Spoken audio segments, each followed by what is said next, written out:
3 o'clock in the morning. A tired black woman stands in a five-star hotel suite, face to face with the Korean Mafia heir who promised to marry her 15 years ago and vanished without a trace.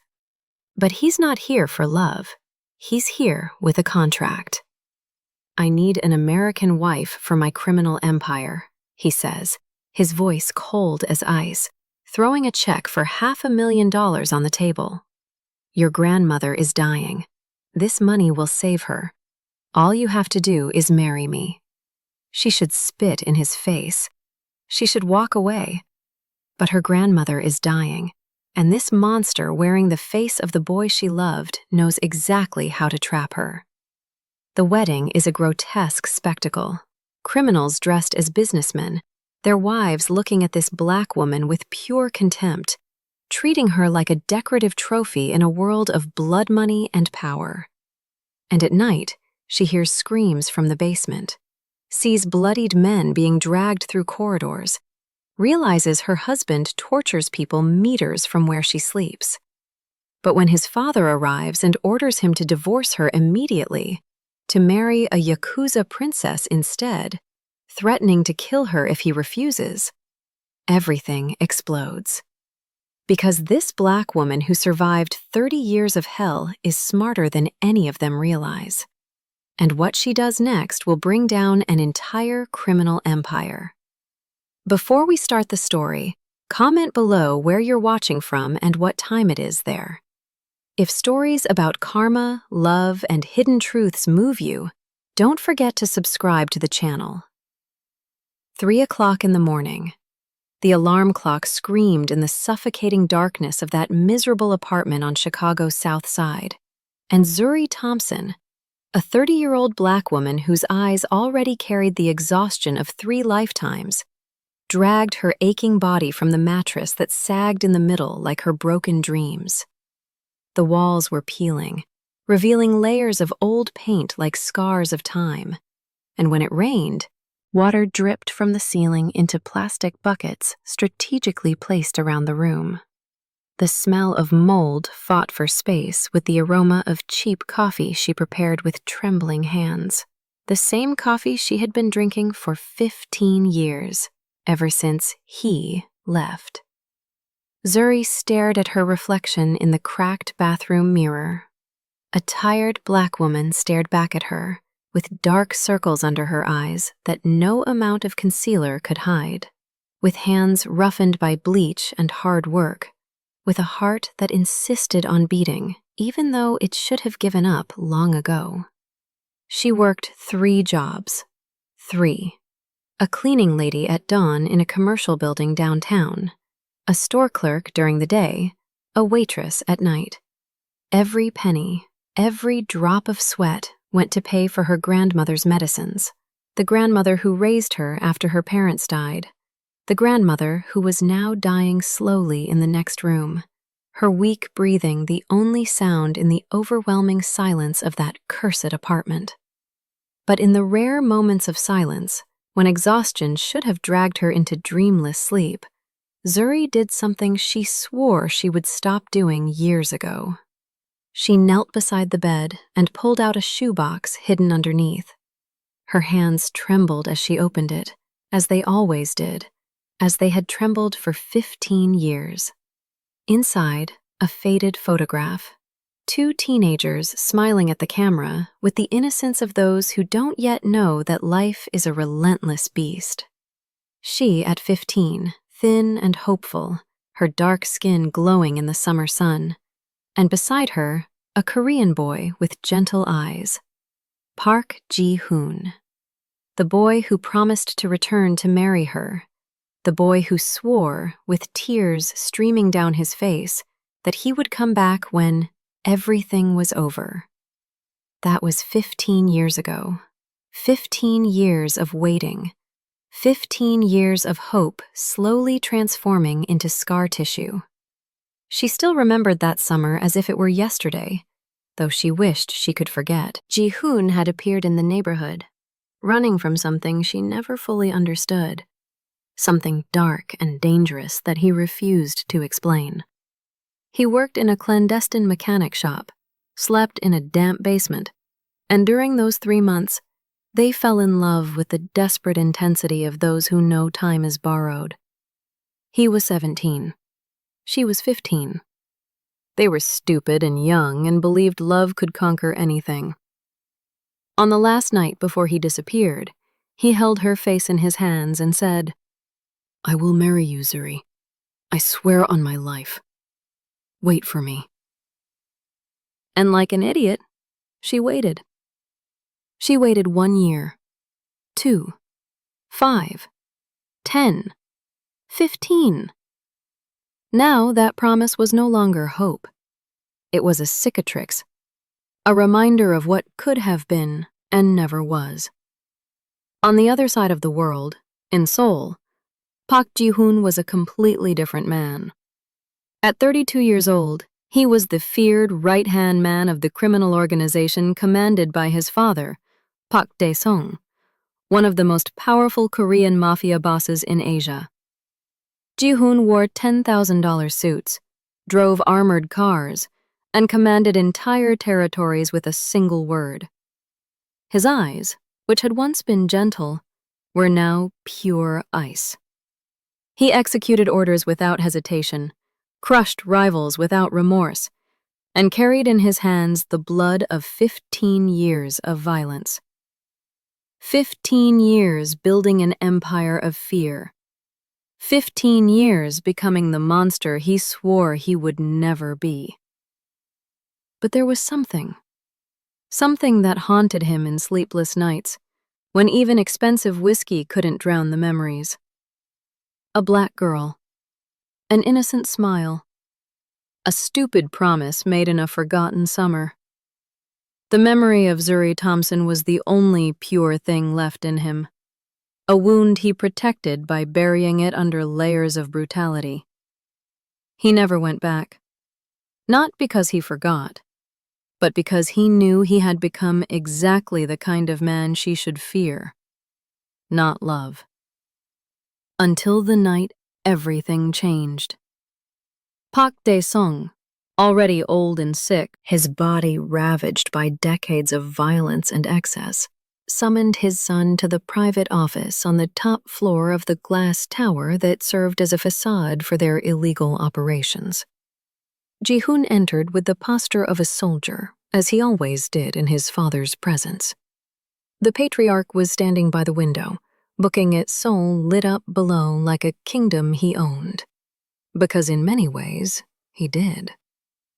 "It's time," the old man said, without turning around. His voice was hoarse, worn by cigars and shouted orders. "Time to expand the empire to the United States." Ji-hoon felt his stomach twist. He knew what was coming. He had known for years this day would arrive. "Chicago," his father continued, and the word hit Ji-hoon like a bullet. "We're going to take over Chicago. Nightclubs, laundries, restaurants, everything. And you will lead the operation." Chicago. The city he swore never to set foot in again. The city where she was. "Father, I think—" "You don't think." Dae-sung cut him off, finally turning to face his son. His eyes were black pits of cruelty. "You obey. You are the heir to this empire, and it's time you act like one. We leave in 2 weeks. Ji-hoon wanted to refuse, wanted to scream that he couldn't go back there, that there were ghosts waiting for him in that city. But he was his father's son, and in the Park family, obedience was not a choice. It was survival. Meanwhile, in Chicago, Zuri was serving tables at a neighborhood diner when the news exploded on the television mounted on the wall. The local news anchor spoke with poorly disguised concern. Authorities confirm that the Korean Mafia is expanding operations in Chicago, acquiring commercial properties, and infiltrating various sectors of the local economy. Images of suited men, blurred faces, money being counted. Zuri barely paid attention. She had her own problems. Her grandmother needed new medication, the rent was late, and her body was so tired she could barely stand. Until the night 3 men in black suits invaded the restaurant where she worked. The place fell silent. Customers froze. Zuri's heart raced. But the men didn't pull out weapons, didn't threaten. One of them simply approached her, bowed slightly, a strangely respectful gesture, and handed her an envelope. "For you, Mrs. Thompson," he said in accented English. And then they left. Zuri stared at the envelope with trembling hands. Expensive paper, golden embossed letters, and inside, a card with a single handwritten line in Korean. She didn't understand the language, but she recognized the handwriting. She had seen it on a note he left 15 years ago, a note she kept in that damned shoebox. It was his handwriting. Park Ji-hoon had returned, and Zuri Thompson's world, already so fragile, so broken, collapsed completely in that instant. Because she knew with the certainty of those who carried a promise like a curse for 15 years, that nothing would ever be the same again. The meeting was set for the following night at the Langham Hotel, a 5-star fortress of glass and steel in downtown Chicago, where each night's stay cost more than Zuri earned in 3 months. She arrived still wearing her waitress uniform, smelling of grease and exhaustion, her worn sneakers squeaking on the polished marble floors. The doorman looked at her with barely concealed disdain. This tired black woman clearly out of place in this temple of wealth and power. But when she showed the card, his expression changed instantly to fear. Pure, undiluted fear. He practically bowed as he directed her to the private elevator that went directly to the presidential suite. Zuri's hands trembled as the elevator climbed. 15 years. 15 years of waiting, hoping, crying, cursing, remembering. 15 years carrying that stupid promise like an anchor dragging her to the bottom of an ocean of disappointment. And now he was here. Park Ji-hoon, the boy who swore to return. What would he look like? Would he still have those gentle eyes? Would he smile when he saw her? Would he embrace her and say he never stopped thinking about her? The elevator doors opened directly into the suite, and Zuri stepped into a world she didn't belong to. Floor-to-ceiling windows revealed Chicago lit up below like a constellation of broken dreams. Furniture that cost more than her entire apartment. Artwork on the walls. And there, with his back to her, a man in a perfectly tailored black suit, looking at the city as if he owned it. Ji-hoon? Her voice came out smaller than she intended. Broken. Pathetic. He turned slowly, and Zuri felt her heart stop. It was him. The same face. The same features. But the eyes. Oh God, the eyes. Those gentle eyes she remembered were gone. In their place, pure ice. Cold. Calculating. Dead. This wasn't the boy she loved. This was something else. Something dangerous. Something that made her instinctively step back. Zuri Thompson, he said, and his voice was emotionless, controlled, as if he were addressing a business associate and not the woman he had promised to marry 15 years ago. You came. You asked me to come, she stammered, hating how weak she sounded. After 15 years, you send men in suits to my workplace and expect me not to come? He didn't smile, didn't apologize, didn't move closer. just stood there, this stranger wearing the face of the boy she loved, studying her with the cold assessment of a predator evaluating prey. "You look tired," he finally said. Zuri laughed, a bitter, broken sound that echoed in the cavernous suite. "Tired? Tired! I work 3 jobs, Ji-hoon. I haven't slept more than 4 hours a night in 10 years. My grandmother is dying because I can't afford the surgery she needs. And you disappeared for 15 years, and now you say I look tired?" For the briefest moment, so brief she almost missed it, something flickered in those dead eyes. Pain. Regret. But it vanished instantly, buried under layers of ice. "I came back to fulfill my promise," he said simply. Zuri stared at him, unable to process those words. "What?"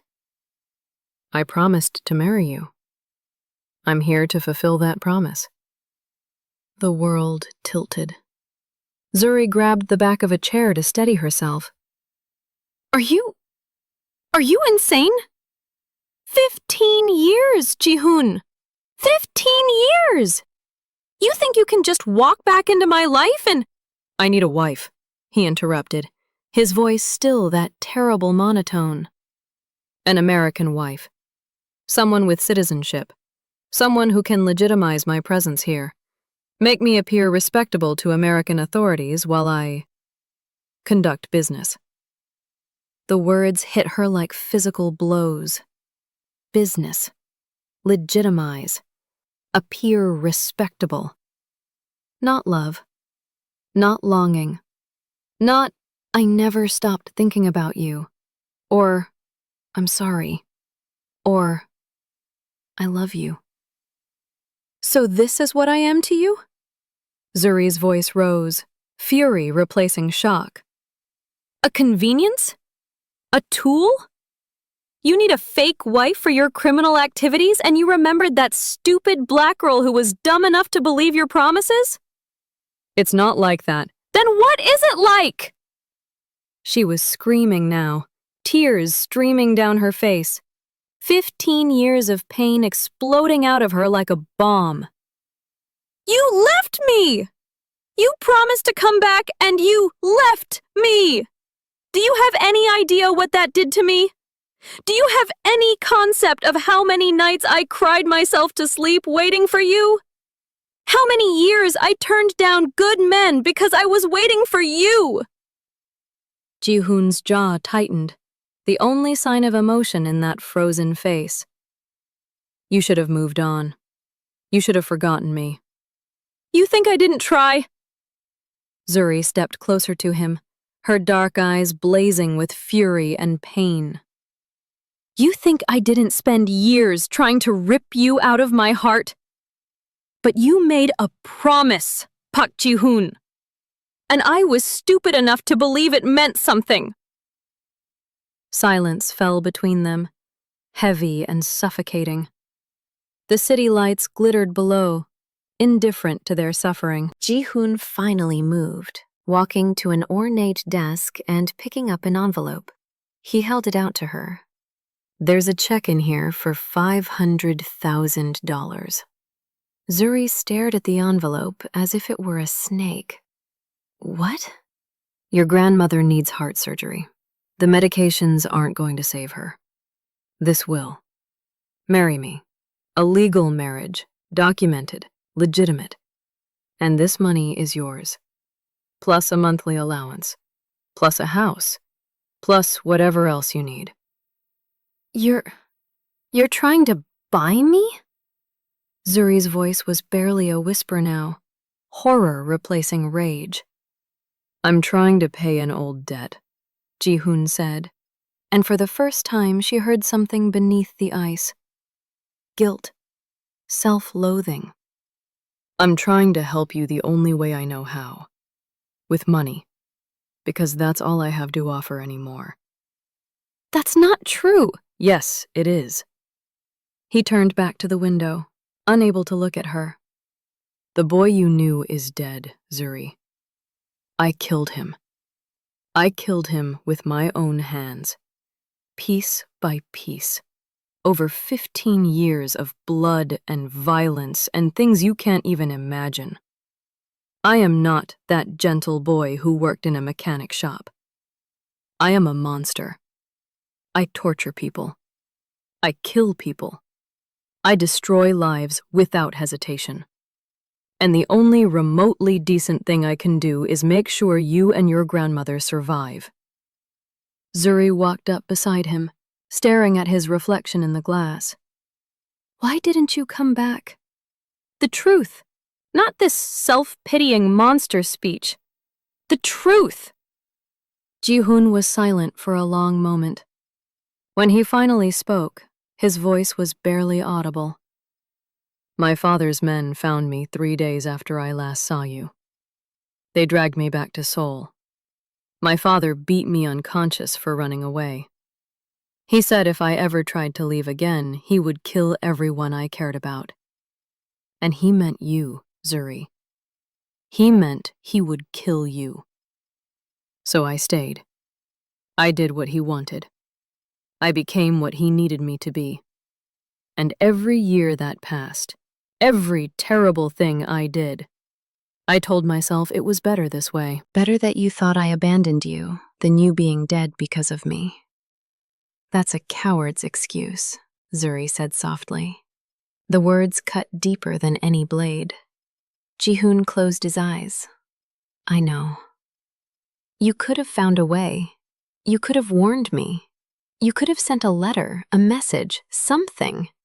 But you chose the easy path, convincing yourself you were protecting me, when really you were just protecting yourself from having to face what you were becoming." "You're right." His voice broke slightly. "You're absolutely right. I am a coward."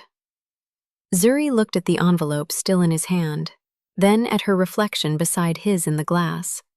A tired black woman in a stained uniform next to a monster in a $10,000 suit. She thought of her grandmother lying in that miserable apartment, her breathing getting weaker every day. She thought of the medical bills piled on the kitchen table. She thought of 15 years of poverty and struggle and broken dreams. She hated him. God, how she hated him for doing this to her, for making her choose between her pride and her grandmother's life. "The wedding is in 3 days," Ji-hoon said quietly. "You don't have to give me an answer now. Take the night, think about it. But know this, I will never love you the way you deserve. I will never be the man you wanted me to be. This is a transaction, nothing more." Zuri took the envelope from his hand, her fingers brushing his for just a second. Even that brief contact sent electricity through her body, muscle memory of a love that should have died, but refused to. "I'll do it," she whispered. "Not for you, for my grandmother. And when this is over, when whatever sick game you're playing is finished, I never want to see your face again." She turned and walked toward the elevator, her worn sneakers silent on the expensive carpet. She didn't look back, couldn't look back, because if she did, she might see the boy she loved buried somewhere inside that monster, and that would destroy her completely. But what Zuri didn't know, what she couldn't see, was that behind her, Park Ji-hoon's carefully controlled mask finally cracked. A single tear rolled down his cheek as he watched her leave. This strong black woman who deserved so much better than what he had become. He had lied to her. Of course he had lied. This wasn't just about business or legitimacy or convenience. He had spent 15 years having private investigators track her every movement. He knew what time she woke up, knew where she worked, knew about her grandmother's illness. He had anonymously paid medical bills when he could, had watched over her from thousands of miles away like a ghost haunting his own life. And when his father ordered him to take over Chicago operations, Ji-hoon volunteered immediately. Because after 15 years of hell, he finally had an excuse to see her again, even if it meant destroying them both. The wedding was 3 days away, and Park Ji-hoon knew, with the certainty of the damned, that he was about to drag the only pure thing he had ever loved straight into hell with him. The wedding was a grotesque spectacle, a mockery of everything Zuri had dreamed about as that foolish 15-year-old girl who believed in promises. The ceremony took place in a mansion Ji-hoon had purchased in cash, a sprawling estate in Lincoln Park with gates that locked like a prison and security cameras on every corner. The guests were clearly criminals dressed as businessmen, their expensive suits unable to hide the violence in their eyes, the guns bulging under their jackets. Their wives, Korean, Japanese, Chinese women dripping in diamonds and designer labels, looked at Zuri with barely concealed contempt. This tired black woman in a wedding dress that cost more than everything she had earned in her entire life. This outsider who didn't belong in their world of blood money and power. Ji-hoon stood at the altar in a midnight blue suit, his face an impenetrable mask. When Zuri walked down the aisle alone, because who did she have to give her away? He didn't smile, didn't show any emotion, just watched her approach with those dead eyes as if she were a business acquisition being finalized. The vows were spoken in English and Korean, words that meant nothing, promises that were lies wrapped in legal documents. When the officiant said, "You may kiss the bride," Ji-hoon pressed his lips to hers for exactly 2 seconds. Cold, emotionless, a contractual obligation fulfilled. Nothing more. The reception was even worse. Zuri was paraded around like a trophy, introduced as the American wife of heir Park Ji-hoon. This black woman displayed as proof of his legitimacy, his connection to American soil. Men leered at her. Women whispered behind manicured hands. And through it all, Ji-hoon remained at her side like a statue, his hand on her lower back feeling more like a brand of ownership than an affectionate touch. "Smile," he whispered in her ear during photos. "You're being watched." "I'm always being watched in this nightmare," she hissed back, her face aching from the fake smile she had worn for hours. That night, they returned to the mansion that was now supposedly her home. But it felt nothing like home. It felt like a beautiful prison. Ji-hoon showed her to the east wing. "Your quarters," he called them, as if they were living in a medieval castle and not a modern mansion. Separate bedrooms, separate bathrooms, separate lives happening under the same roof. "I won't touch you," he said as he stood in the doorway of her new bedroom, a space decorated in whites and creams that felt sterile, lifeless. "This marriage is legal documentation, nothing more. You're free to do as you please within these walls. Your grandmother will be moved here tomorrow, along with a private nurse. The surgery is scheduled for next week." "How generous of you," Zuri said bitterly, standing in the middle of this room that was supposed to be hers, but felt like a cage. Ji-hoon's jaw tightened. "I'm trying to." "To what? To ease your guilt? To convince yourself you're not the monster you claim to be?"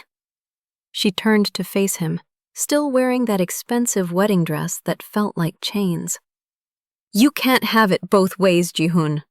You can't tell me you're irredeemable and then act like you're saving me. You're using me. Just admit it." For a moment, she thought he might actually argue, might actually defend himself. But instead, he simply nodded. "You're right. Good night, Mrs. Park." The name sounded like poison on his tongue. And then he was gone, and Zuri was alone in this beautiful prison, still wearing a wedding dress soaked in lies. The days that followed were a special kind of hell. Zuri lived in luxury she had never imagined. Unlimited food, servants who appeared whenever needed, a closet full of designer clothes she never asked for. Her grandmother arrived the next day as promised, confused but delighted to be in such a beautiful place with actual medical care. The surgery was performed by the best cardiac surgeon in Chicago. It was successful. Her grandmother would live. And Zuri should have been grateful, should have been happy. But instead, she felt like she was suffocating. Because at night, she heard things. Screams coming from somewhere below the mansion. Shouted orders in Korean. The sound of flesh hitting flesh.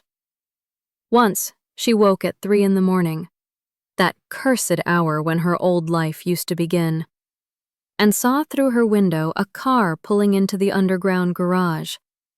2 men dragged a third from the trunk, the man's face bloodied, his body limp. She watched, frozen in horror, as they carried him into the basement. The man was screaming, begging for mercy in broken English. And Ji-hoon walked behind them, his hands in his pockets, his face emotionless.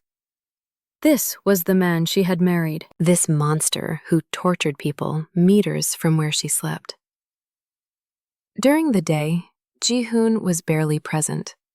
He left early in the morning in one of his armored cars, surrounded by armed guards, conducting business she wasn't supposed to know about.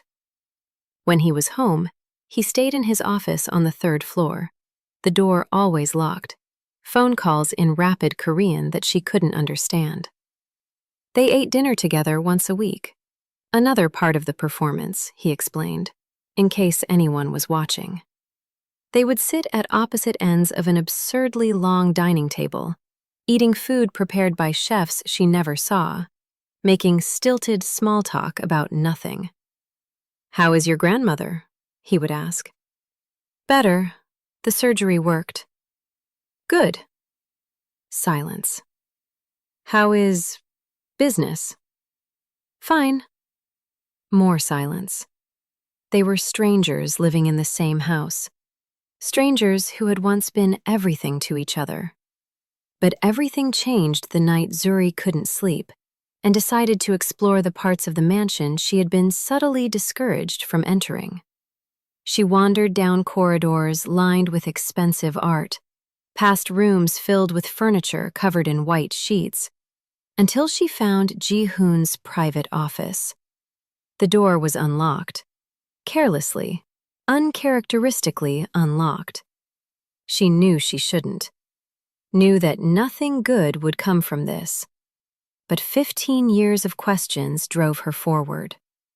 She pushed the door open and stepped inside. The office was masculine, stark, dark wood and leather, windows overlooking the grounds. But what caught her attention was the filing cabinet against the wall. One drawer was slightly open, as if someone had forgotten to close it properly.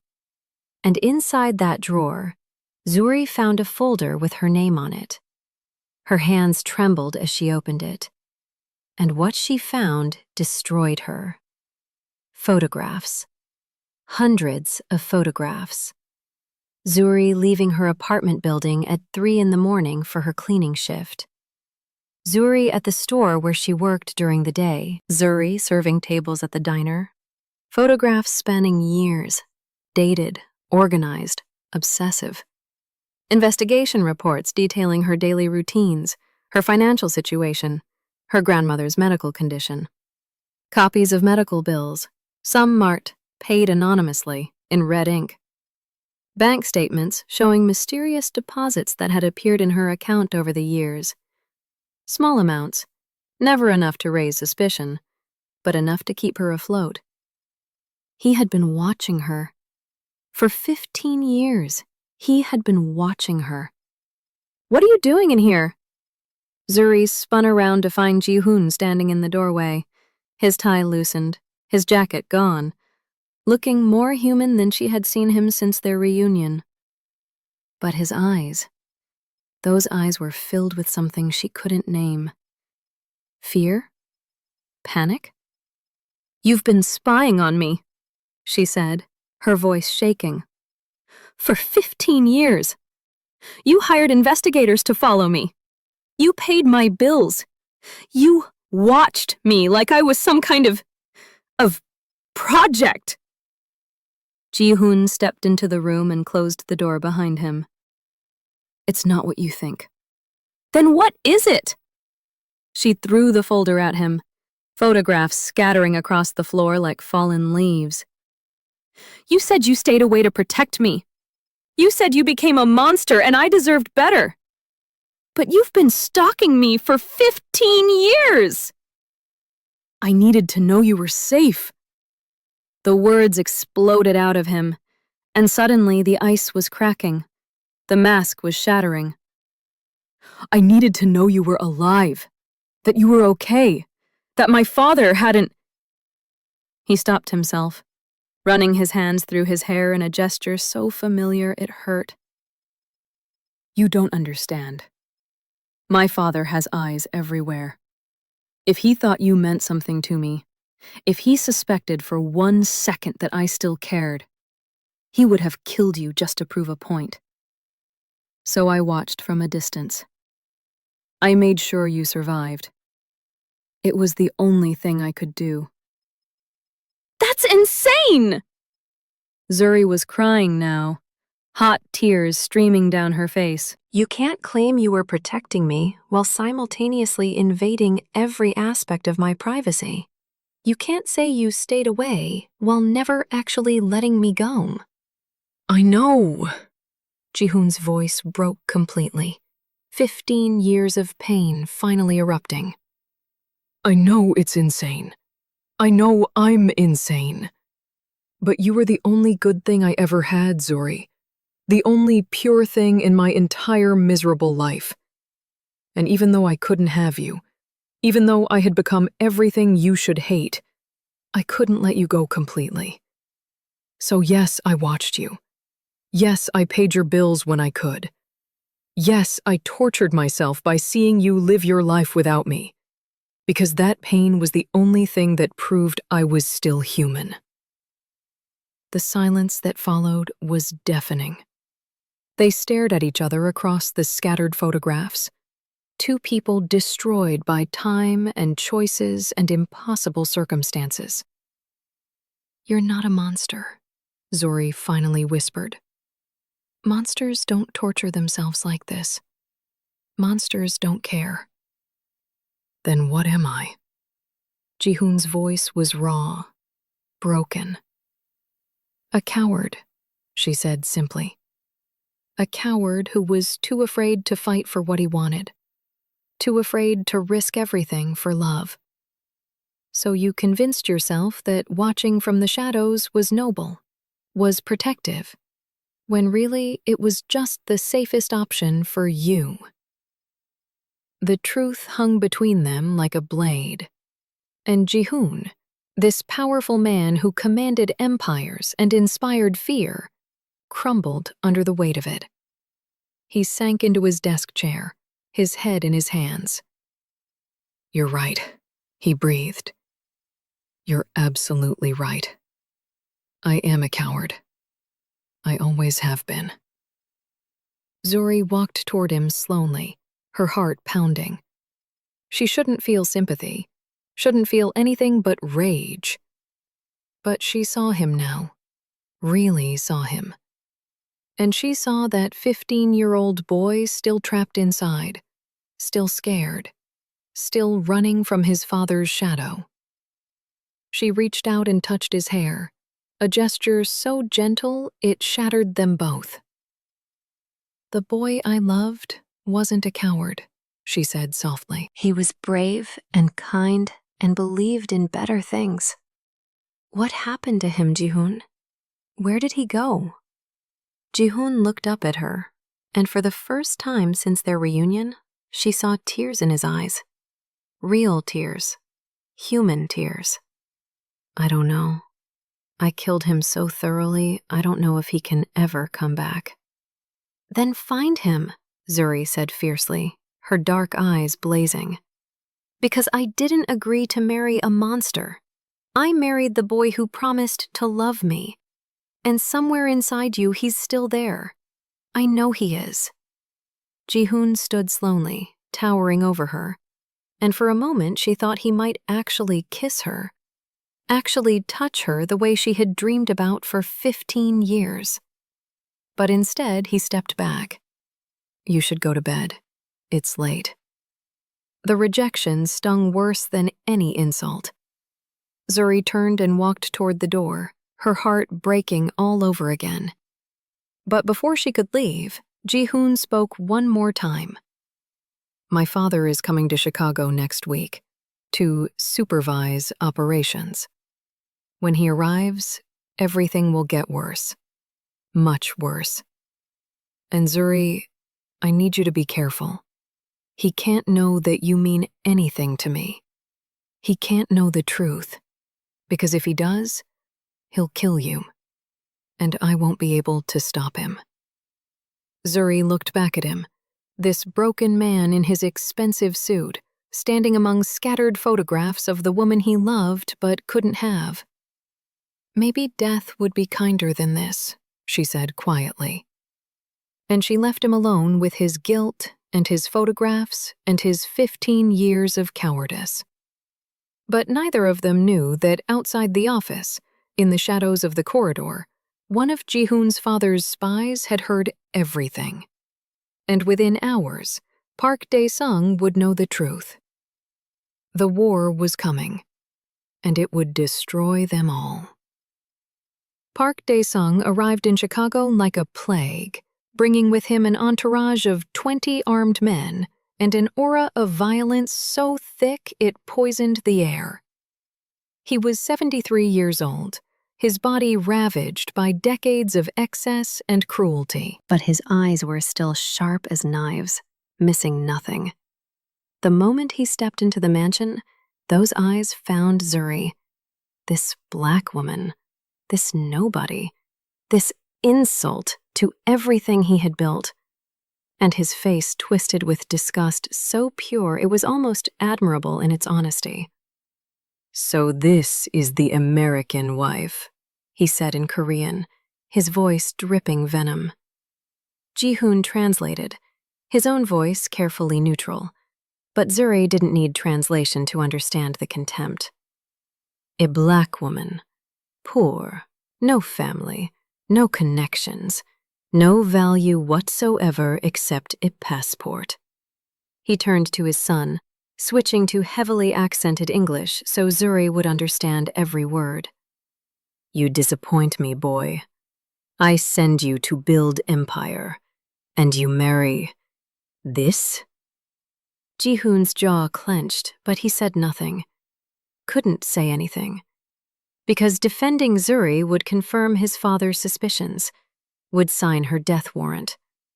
So he stood there, silent, while the woman he loved was verbally destroyed. "I want divorce," Dae-sung continued, circling Zuri like a predator. "Immediate.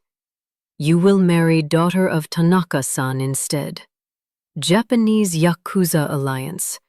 Actual power. Actual benefit. Not this." He gestured at Zuri with disgust. "Charity case." "The marriage is legal," Ji-hoon said carefully. "Divorce takes time. Paperwork. We can't—" "You will," his father roared.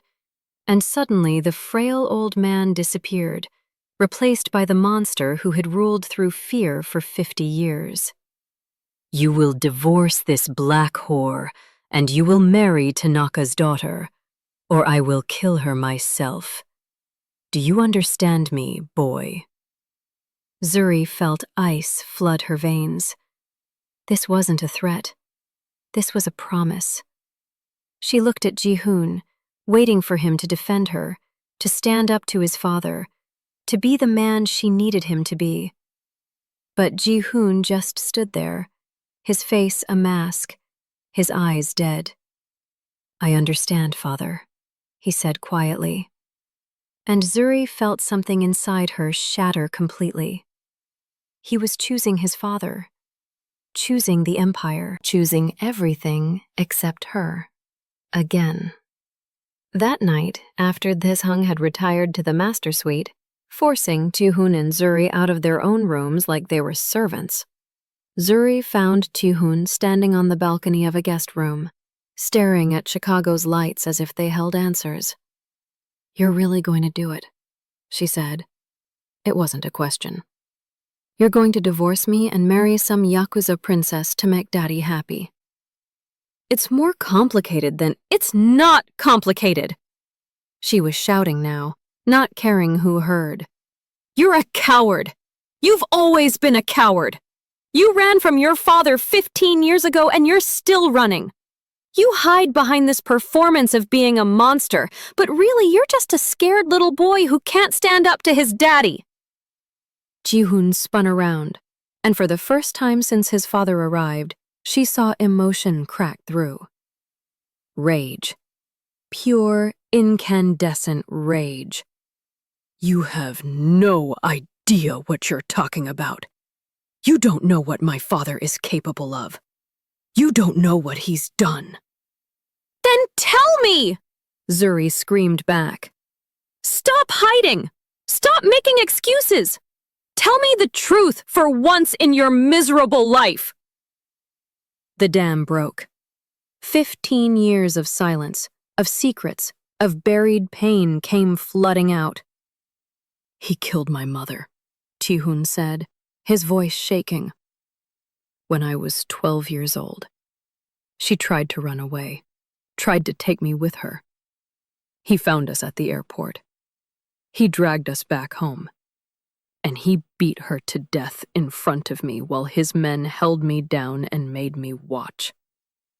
Then he looked at me, with her blood still on his hands, and he said, 'This is what happens to those who betray the Park family. Remember this, boy. Remember this every day of your life.' So yes, Zuri, I'm scared of him. Yes, I'm a coward, because I watched him murder my mother, and I know he will do worse to you." The confession hung in the air like smoke. Zuri felt tears streaming down her face, but they weren't for herself anymore. They were for the 12-year-old boy who watched his mother die, for the 17-year-old who ran away and fell in love and thought maybe, just maybe, he could escape, for the 32-year-old man still trapped in his father's shadow. "I'm sorry," she whispered. "Ji-hoon, I'm so sorry." "Don't be sorry," he said bitterly. "Be smart. When he orders the divorce, don't fight it. Take whatever money he offers and disappear. Live your life. Forget you ever knew me." "I can't do that." "You have to." "No." Zuri stepped closer to him, this broken man who had suffered so much. "I won't. Not again. I won't let him win. I won't let him take you from me twice. Zuri, listen to me. Your father is an old man, sick, dying. How much longer can he really hold power? Long enough to destroy us both." But Zuri's mind was racing. Years of being underestimated, of being invisible because she was a poor black woman in a world that didn't see her, had taught her something valuable. She knew how to move unseen, how to gather information, how to survive. "What if we had evidence?" she asked quietly. "Evidence of his crimes, enough to bring down his entire organization." Ji-hoon stared at her like she had gone insane. "You're talking about going to war with my father, with the entire Park syndicate. It's suicide." "Maybe. Or maybe it's the only way we survive." She grabbed his hands, forcing him to look at her. "I'm not that 15-year-old girl anymore, Ji-hoon. I'm a 30-year-old black woman who has survived things you can't imagine. I've fought for every scrap I have, and I am not going to let some dying old monster take away the one thing I've wanted for 15 years. I'm going to fight, with or without you." And in that moment, Ji-hoon saw her, really saw her. Not the girl he remembered, but the woman she had become. Strong, fierce, unbreakable. And he realized she was right. She had always been the brave one. He had been running his entire life, while she stood her ground and fought. "What do you need?" he asked quietly. Over the next 3 days, Zuri did something extraordinary. She used her invisibility, after all, who would suspect the decorative black wife, to move through the mansion like a ghost. She listened at doors, memorized guard rotations, watched where her father-in-law kept his laptop, his phones, his documents. She learned that Deshong was sloppy, arrogant in his untouchability. He discussed murders over dinner, left incriminating evidence in unlocked briefcases, bragged about human trafficking routes to his lieutenants, and Zuri recorded everything. A phone Ji-hoon secretly gave her, hidden in her clothing, capturing audio. Photographs of documents taken when guards weren't watching. Names, dates, locations. Evidence that could bring down not just Pak Deshong, but half the organized crime in the Pacific Rim. She made contact with the FBI through an anonymous tip line, using a burner phone purchased by one of Ji-hoon's few loyal men. She offered a deal: full immunity for her and her grandmother, protection, new identities. In exchange, she would deliver the park organization on a silver platter. The FBI agent who took her call was skeptical at first, but when she sent a sample of what she had, a recording of Deshong casually ordering the murder of a city councilman, the skepticism vanished. They wanted everything she had, and they wanted it fast. But Zuri made a critical miscalculation. She assumed Ji-hoon's loyalty had shifted completely to her, that he was ready to betray his father, to burn down the empire, to choose love over blood. She was wrong. The night before she was supposed to hand over the evidence to the FBI, Ji-hoon found the phone hidden in her room, found the recordings, the photographs, the proof of her plan. And the betrayal destroyed him. He stood in the doorway of her bedroom holding the phone, his face a mask of devastated rage. "You were going to destroy everything. My father, the organization, me." "I was trying to save you!" Zuri scrambled out of bed, desperate. "Don't you see? This is the only way out. We give them your father, we testify, we get protection, and we can finally be free." "Free?" Ji-hoon laughed, a terrible sound. "You think the FBI protects people like us? You think they'll let me walk away? I'll spend the rest of my life in prison, Zuri. And you'll be in witness protection, looking over your shoulder forever, waiting for the day someone finds you and puts a bullet in your head." "It's better than this. Better than living in fear. Better than being your father's puppet." "You don't understand!" He was shouting now, grief and rage mixing into something terrible. "I can't betray him. I've tried. I've wanted to for 20 years.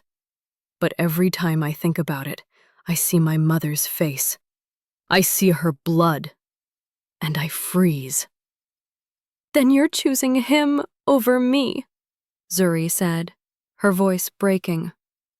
"Again. Just like 15 years ago. Just like always." Ji-hoon stared at her, and she saw the moment he made his decision. Saw the walls go up. Saw the ice return to his eyes. "You're just like everyone else, pretending to love me while you plot to destroy me." "That's not true!" "Guards!" he called out, his voice cold as death. 2 armed men appeared instantly. "Lock her in her room. No phone. No contact with anyone. She's not to leave under any circumstances." "Ji-hoon, please." But he was already walking away. taking the phone with him, taking all her evidence, taking any hope she had of escape. The guards grabbed her arms, dragged her back into the bedroom, and locked the door from the outside. Zuri pounded on it until her hands bled, screaming until her voice gave out.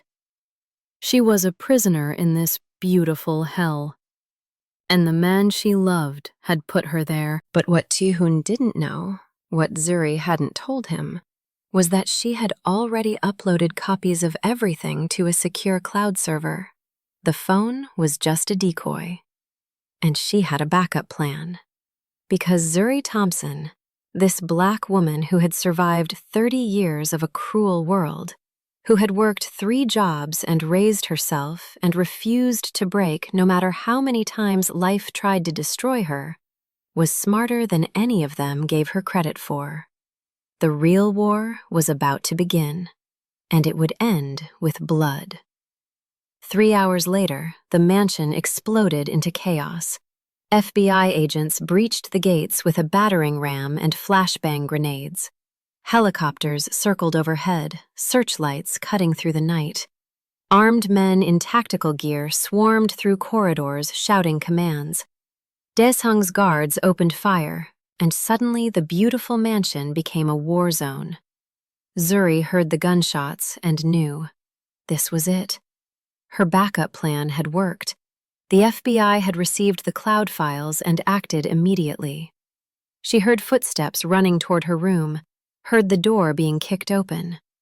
But it wasn't the FBI. It was Ji-hoon, his face wild with panic and something else. Fear. Not for himself, for her. "We have to go," he said, grabbing her hand. "Now. My father knows everything. He's ordered his men to kill you. Kill us both." "What are you—" "I was wrong." The words came out desperate, broken. "You were right. About everything. I'm sorry, Zuri. I'm so sorry. But we have to survive this first. Please, please trust me one more time." Gunfire erupted in the hallway behind them. They ran, Ji-hoon pulling Zuri through servant passages she didn't know existed, downstairs, through the basement where she had heard those terrible screams. They burst out into an underground garage where a car was waiting, engine running. But standing beside it was Park Daesung, a gun in his gnarled hands, pointed directly at Zuri's heart. "You destroyed everything," the old man said, his voice surprisingly calm. "My empire, my legacy, all for this black whore." "Father!" Ji-hoon stepped in front of Zuri, shielding her with his body. "Move aside, boy." "No." "Move aside." "No." Ji-hoon's voice was steady now, certain. "I should have done this 20 years ago. I should have protected my mother. I was too weak, too scared. But I'm not that boy anymore. You want to kill her? You'll have to kill me first."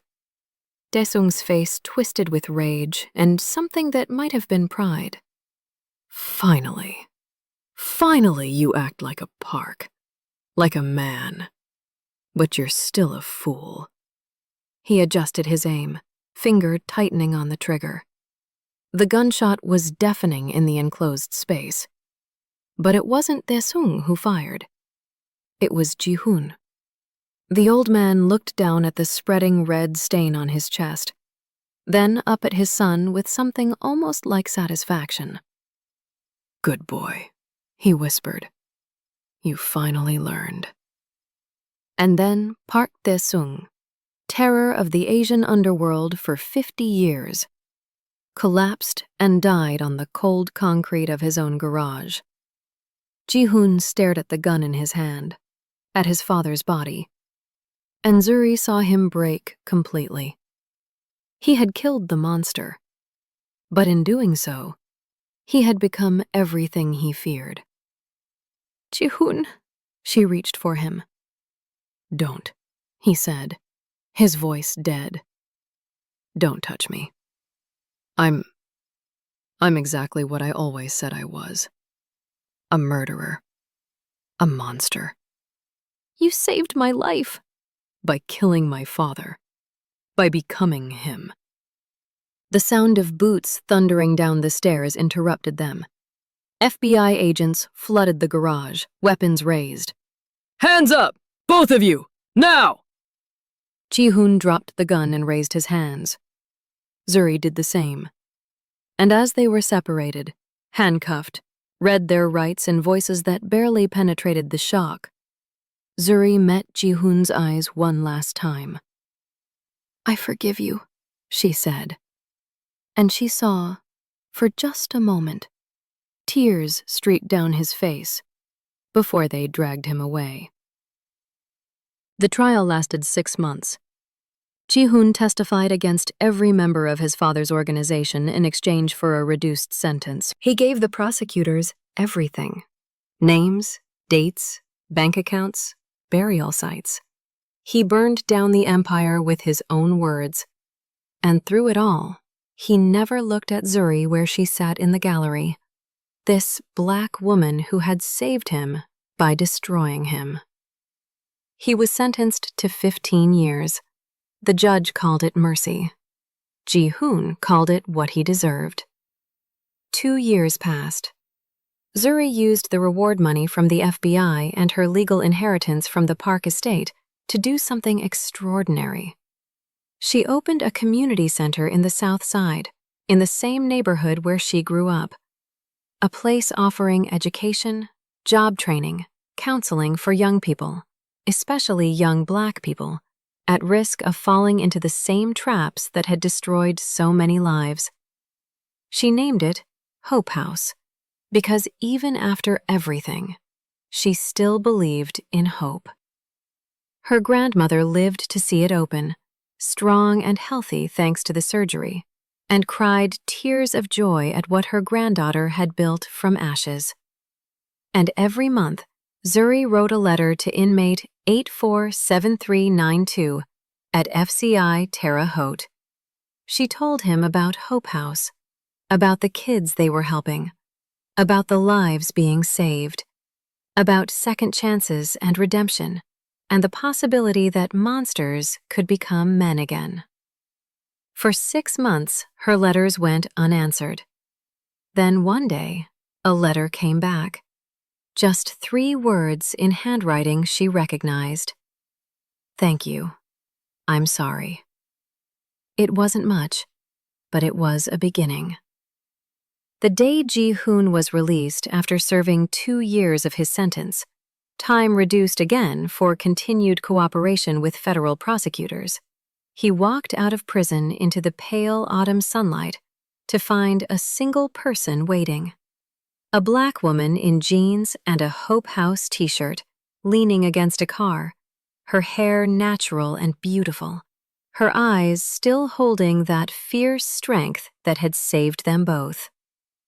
Zuri didn't run to him, didn't throw herself into his arms like in the movies. She just stood there, watching him approach, this man who had been a boy, then a monster, and was now trying desperately to become human again. I don't deserve this, Ji-hoon said when he reached her. His voice was hoarse, aged by prison and guilt. I don't deserve you waiting. Probably not, Zuri agreed, but I spent 15 years waiting for a promise you made as a boy. I figure I can wait a little longer while you figure out how to be a man. What if I can't? What if I'm too broken? She smiled then, sad but genuine. Then we'll be broken together. Because that's what love is, Ji-hoon. Not perfect people in perfect circumstances, but damaged people choosing each other anyway, every single day. She opened the car door.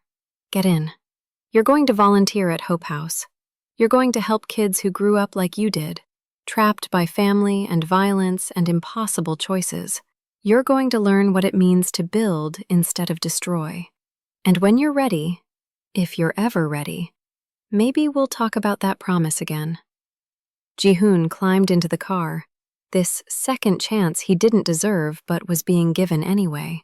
And as they drove away from the prison, toward a future uncertain and difficult and real, He reached across the console and took her hand. She didn't pull away. They drove in silence through Chicago, past the South Side where their story began, toward Hope House where maybe, just maybe, it could begin again. The road ahead was long, scarred by 15 years of pain and bad choices and broken promises. But they had something now they didn't have before. Truth. Raw, ugly, honest truth between them. No more lies, no more running. Just the choice, renewed every day, to try. It wasn't a fairy tale ending. It was better. It was real.